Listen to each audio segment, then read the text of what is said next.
John Cena made his big screen debut with The Marine, but this stealth Arnold Schwarzenegger remake almost killed his movie career before it began. Like Dwayne Johnson before him, John Cena felt destined to become a movie star right from the start of his WWE career.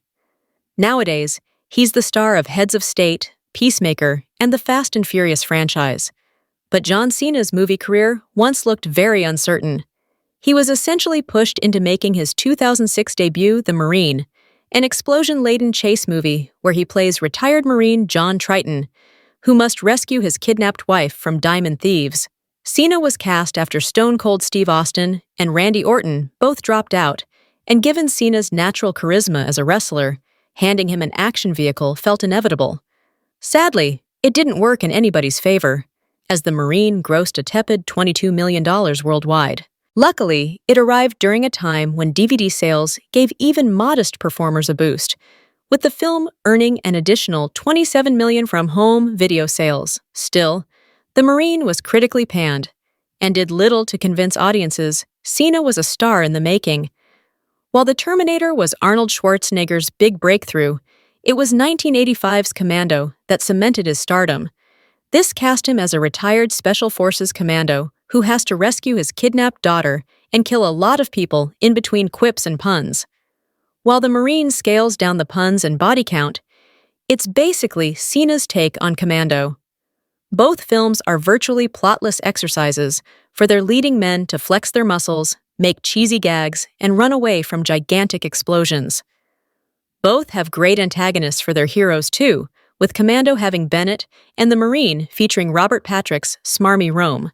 The Marine is a fun, undemanding Wednesday night action flick, with occasional flashes of greatness. Still, it's just not on Commando's level, where it's rare for a scene to pass by without some outrageous gag or act of violence.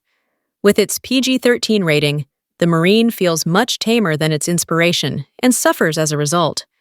The Marine may not have lost money, but it was far from the hit WWE hoped it would be. Cena's next starring vehicle came with 2009's 12 Roundings, where he plays a cop whose wife is kidnapped by a vengeful arms dealer. To get her back, Cena's Danny has to survive 12 deadly games the killer has created. 12 Rounds failed to recoup its $20 million production budget, and in the aftermath, Cena's movie career appeared DOA. 12 Rounds is very much a riff on Die Hard with a vengeance, which is something all the reviews picked up on. Cena felt more engaged with 12 Rounds than he did with The Marine, but it still didn't feel like he was having much fun either. 12 Rounds is another film that can be entertaining with some pizza and beer, but it borrows too much from Speed in the Die Hard franchise to feel in any way original or unique.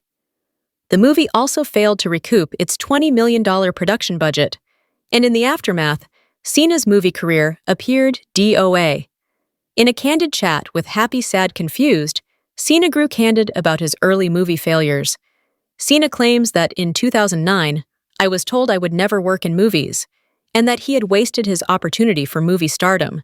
He also claims to have earned that grim assessment and puts it down to missing being in the ring.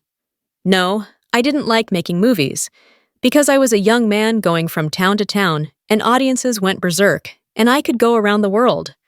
I'd been to Moscow and Tokyo and Delhi, and you name it, everywhere, and the same thing happens.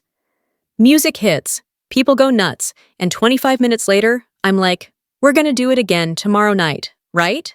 In Cena's mind, he was then plucked from the adrenaline rush of performing live and pushed to front films he didn't want to make.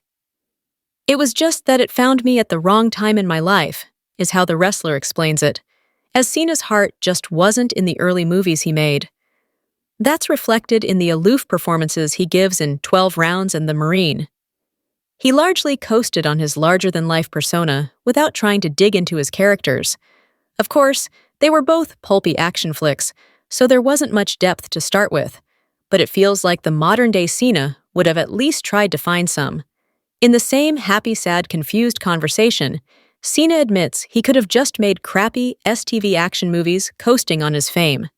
He didn't want to do that, though, and decided to give his acting career another shot. Cena thus avoided leading roles in favor of supporting parts to build his skills with the likes of Daddy's Home and Sisters.